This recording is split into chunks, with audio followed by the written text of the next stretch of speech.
All right, to really grasp the sheer power of the text we're digging into today, we have to drop ourselves straight into the terrifying reality of early Mecca.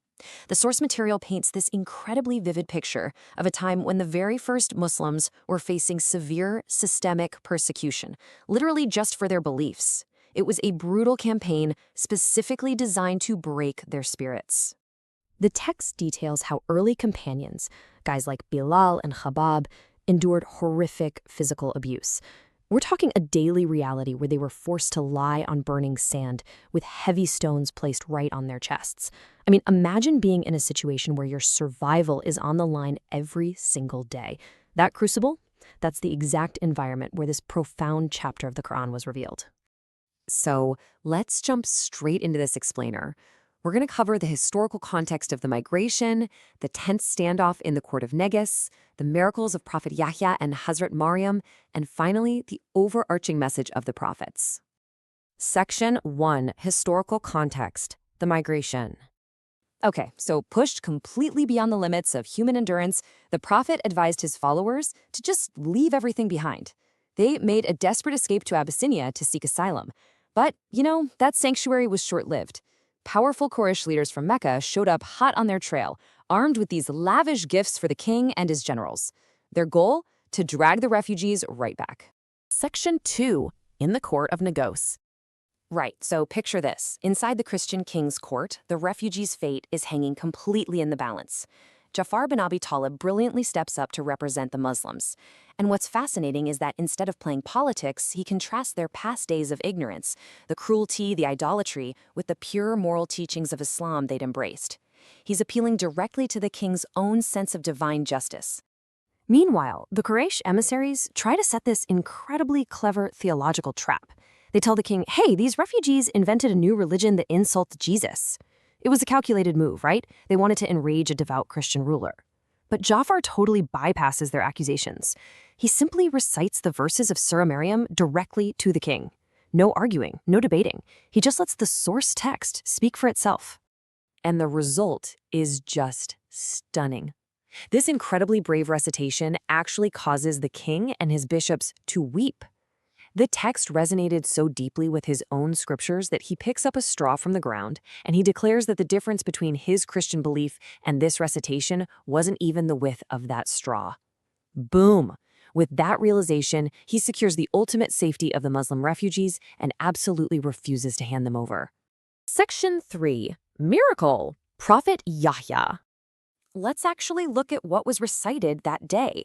According to the text, Prophet Zechariah's bones had weakened with immense age, and his hair was shining with gray. Yet, he secretly cries out to his Lord, asking for an heir to carry on his spiritual legacy. I mean, he's basically asking for the impossible here, right? He's facing the harsh reality of extreme old age and a barren wife. But this is where Allah's divine intervention completely defies worldly logic. Zechariah prays, and the angels immediately respond with the glad tidings of a boy named Yahya, leading to a truly miraculous birth. For the early Muslims listening to this, the takeaway was crystal clear. Divine aid is never, ever constrained by human limitations. Section 4. Hazrat Maryam and Isa. Then the surah moves to its namesake, delivering this second miraculous narrative. The text describes Maryam retreating into complete isolation, physically pulling away from her people to a place in the east. She's alone, she's devout, and she is entirely unprepared for the momentous event that's about to unfold. She has this terrifying encounter with an angel, which leads to the absolute miracle of a virgin birth. She's told she's going to have a pure son, despite no man ever having touched her. And actually, just think about the sheer courage it took for Ja'far to stand in a royal Christian court and bravely affirm this uncompromised reality straight from the Quranic text. So, when Miriam returns to her people carrying the child, she faces these crushing, heavy accusations from her community. But in her defense, she simply points to the baby. And then the infant Jesus miraculously speaks right from the cradle. He defends his mother's honor and declares himself a servant and prophet of God. It is just a breathtaking moment of vindication. Section 5. The Prophet's Message. As we kind of pull back from these individual miracles, we start to see how the surah intricately weaves these historical figures into one unbroken narrative. The text makes it incredibly clear that all of these prophets carried the exact same core spiritual DNA. They all commanded pure monotheism, regular prayer, giving and charity, deep respect for parents, and a total rejection of arrogance. The religion wasn't new, it was literally the exact same mandate sent down through the ages.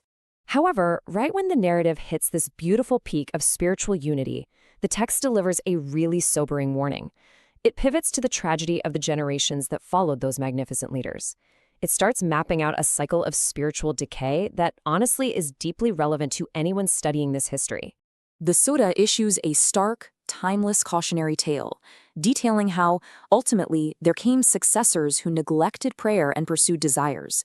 It outlines how subsequent generations tragically traded their divine responsibilities for fleeting, worldly desires, completely losing the very essence of the faith that their forefathers sacrificed everything to build. Ultimately, exploring this source material leaves us with a profound reflection.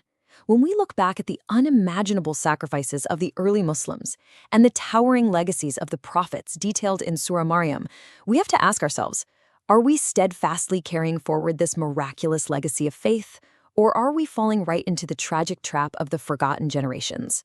It's a heavy question, but it's one that echoes from the burning sands of early Mecca right into our lives today.